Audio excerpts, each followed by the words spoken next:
ছোটবেলায় যখন স্কুলে পড়তাম তখন আমি পড়াশোনায় ভালো ছিলাম না। তাই কি করতাম, সামনে যারা ভালো ভালো ছাত্র পড়তো তাদের কাছ থেকে লেখাটা টুকলি করতাম, যাকে বলে চোথা করা। তো এই চোথা করার নেতা এখনো আছে, এই খোকাবাবু তা প্রমাণ করে দিল। রাহুল গান্ধী যেটা বলেছে সেটা সারা বিশ্বকে নাড়িয়ে দিয়েছে। রাহুল গান্ধী হাতে কলমে প্রমাণ করে প্রথম ভোট চুরি কথাটা রাহুল গান্ধী তুলেছেন। ইলেকশন কমিশন তাতে সতর্ক হয়েছে, শশব্যস্ত হয়েছে। ইলেকশন কমিশনকে বেরিয়ে এসে তার জন্য প্রেস কনফারেন্স করে বোঝাতে হয়েছে। খোকাবাবুর কথা জবাব দেওয়ার জন্য কি ইলেকশন কমিশন পাল্টা কোনো প্রেস কনফারেন্স করেছে? কারণ তারা জানে এগুলো গুড ফর নাথিং মাল, এদিকে দিকে কোনো দরকার নাই। এখানে মমতা ব্যানার্জি আসলে তাও একটা কিছু হতো, এ তো good for nothing. Mamata Banerjee stamp নিয়ে খোকাবাবু হয়ে চলে আসছে, সে আবার রাহুল গান্ধীর তুলনা করছে। হাই রে হাই, হাই রে হাই।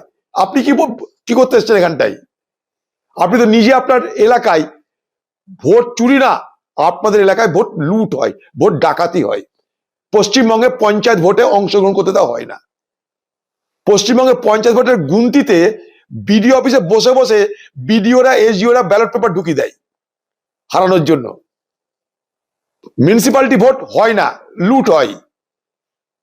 সমবায় ভোট হয় না, কোনো ভোটই হয় না। সৌজন্য পশ্চিমবঙ্গের নির্বাচন কমিশন, যেটা খোকাবাবুদের নির্বাচন কমিশন। তা খোকাবাবুদের নির্বাচন কমিশন যারা বাংলায় ভোট করতে দেয় না, ভোটের দিন পঞ্চায়েতে 65 লোক খুন হয়, যেখানে বিধানসভা লোকসভায় মানুষের ভোট বুথে পৌঁছানোর আগেই প্রক্সি ভাবে নকল মানে তার নামে ভোট দিয়ে দেওয়া হয়, নকল ভোট দিয়ে দেওয়া হয়। সেই রাজ্যের খোকাবাবু এসে যখন এত বড় বড় কথা বলে, তখন ভূতের মুখে রাম নাম আর পেতনির মুখে রাম নামের কথা মতো মানায় মনে হয়। ভিতরে কেউ জানে, আপনি জানেন না, আমি জানি, খালি খোকাবাবু জানে, খোকাবাবুর সঙ্গে যারা তারা জানে। তাদের তো কিছু বলার ক্ষমতা নাই, দেখেও তারা চুপ করে থাকবে। খোকাবাবু এখানে পা ধরতে এসছে, ম্যানেজ করতে এসছে না কি করতে এসছে তো তারাই জানে। কারণ নির্বাচন কমিশনের সঙ্গে যখন ভোট হয় তখন দিদি জানে কি করে ম্যানেজ করতে হয়। সেখানকার আইএএস আইপিএস দের সঙ্গে নির্বাচন কমিশনের অফিসারদের যেহেতু চেনা জানা থাকে, তারা কি করে ম্যানেজ করতে হয়। ফৌজি যারা ফৌজ যায় তাদেরকে কি করে ম্যানেজ করে মাছ মাংস খাইয়ে টাকা পয়সা দিয়ে ভোটের দিনটা চুপ করে বসিয়ে রাখা হয়, দিদি সব আর্ট অ্যান্ড আর্টিফাইস জানে। তাই 2.5 ঘন্টা কি 2.5 দিন সেখানে বসে থেকে কি করলো আমাদের জানার দরকার নাই। বাংলায় আমাদের যেখানে যেখানে আমাদের খবর পেয়েছি, আমরা সেখানটাই মানুষের পাশে দাঁড়িয়ে মানুষের বৈধ ভোটার ব্যবস্থাটাকে, বৈধ ভোট দেওয়ার অধিকারটাকে আমরা নিশ্চিত করার চেষ্টা করেছি। পশ্চিমবঙ্গে এই যে তৃণমূল, তারা কি স্ট্র্যাটেজিটা নিল? ভয় দেখাও, এসআইআর ঢুকলে তোমাদের বিপদ হবে, সব ভোটার লিস্টে নাম কাটা পড়ে যাবে। একটা ভয়ের বাতাবরণ তৈরি করো, মানুষকে সেই ভয়ের বাতাবরণ দেখিয়ে তারপরে উদ্ধারকর্তা হিসাবে মানুষের কাছে পৌঁছাও। অর্থাৎ আমরাই তোমাদেরকে বাঁচালাম। ভয় দেখাও, পরে তাদেরকে বাঁচাও, দুটোই সরকারের হাতে। তাই মাসিয়া হওয়ার চেষ্টা তারা করে, কখনো এনআরসি নিয়ে, কখনো এসআইআর নিয়ে। কিন্তু আখেরে এ বাংলায় তৃণমূলের নেতৃত্বে মাসিয়া নয়, মাসিয়ার পরিবর্তে তৃণমূল নেতৃত্বে বাংলায় মুসিবতের জন্ম হয়েছে। আমরা তো চাই যে নির্বাচন কমিশনের অধীনে বৈধ ভোটাররা নিশ্চিন্তে তাদের নাম ভোটার তালিকায় তুলতে পারবে। আর আপনারা যার কথা বলছে সে গুড ফর নাথিং, সে কে, সে কি কারণে এসছে এখানটা আমার জানা নাই। মুখ্যমন্ত্রী আর আসা উচিত ছিল, রাজ্যের মুখ্যমন্ত্রী তার আসা উচিত ছিল এখানটা, আমি মনে করি। আর এগুলো পৌঁছে গেছে খবর, এগুলো নির্বাচন কমিশন প্রতিদিন তাকে নিয়ে দেখা, প্রতিদিন তাদের সঙ্গে মিডিয়ায় আলোচনা, বিতর্ক তর্ক চলছে বাংলায়। নতুন তার মধ্যে কি যুক্ত করলো আমার জানা নাই। দেখা গেল যে আমি দেখো আগামী দিনে বাংলায় নেতৃত্ব দেবো, তা পিসির নেতৃত্ব দেবে না ভাইপো নেতৃত্ব দেবে, সেই লড়াইটা আগামী দিনে শুরু হতে চলেছে, এটা তারই প্রমাণ। হ্যাঁ ভালো তো, জেনারেল এমপি তো বলছি, সে পিসির জায়গায় সে যাচ্ছে না ভাইপোর জায়গায় পিসি আসছে, কোনটা কার জায়গা হবে সেটাও তো একটা প্রশ্ন না। আমি সেই জন্য বলছি কথাটা। কি কি হাসিয়াতে এসেছে, পার্টির ডেলিগেশন নিয়ে এসছে, দিদির সেখানে কি মত আছে? দিদি কি তাকে বলেছে? দিদি কেন আসতে পারলো না? দিদি তো আসা উচিত ছিল, দিদি সর্বসর্বা, তার তো আসা উচিত ছিল। কমসে কম খোকাবাবুকে আমি পাঠালাম, তাকে আমি সমর্থন করছি, সেটাও তো বলা উচিত ছিল।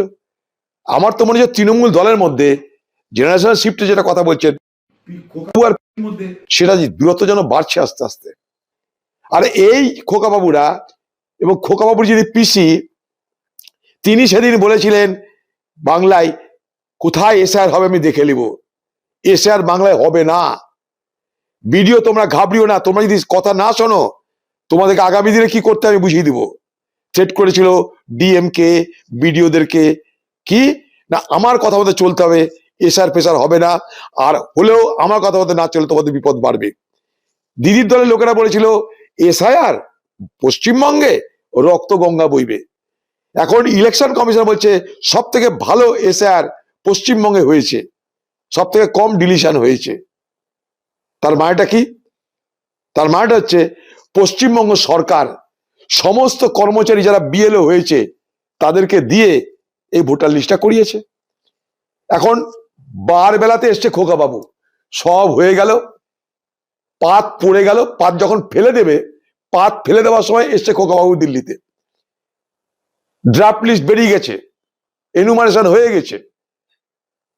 এতদিন কলকাতায় বসে বসে নিজেদের দলের বিএলও গুলোকে দিয়ে ইলেকশন কমিশনের বিরুদ্ধে আন্দোলন করাচ্ছে, দুবেলা ধমকাচ্ছে, তাদেরকে ঘেরাও করছে, যাতে টিএমসির কথা অনুযায়ী চলতে বাধ্য করা যায়। টিএমসির কথা অনুযায়ী যদি চলতে না তারা বাধ্য না হয় তাদের উপর হামলা করার ব্যবস্থা হচ্ছে। আজ বারবেলাতে যখন সব হয়ে গেছে, প্রায় খাওয়া দাওয়া হয়ে গেল, পাত এবার ফেলবে ড্রামে ডাস্টবিনে, তখন খোকাবাবু দিল্লিতে হাজির, বিপ্লব দেখাচ্ছে, বিপ্লব করছে। পার্লামেন্ট যখন চলো তখন তো একটা মিছিল করতে পারতো, করেনি। তখন দেখা করতে পারতো, করেনি। ওয়াকফ সম্পত্তি নিয়ে বাংলা লুট হচ্ছে তার কথা পার্লামেন্টে বলেনি। প্রবাসী মজদুর অর্থাৎ পরিযায়ী শ্রমিক, তাদের উপর যে অত্যাচার হচ্ছে, খুন হচ্ছে, তাদেরকে যে হিংসা হচ্ছে, তাদের দুরবস্থার কথা একবার পার্লামেন্ট উঠানো হলো না।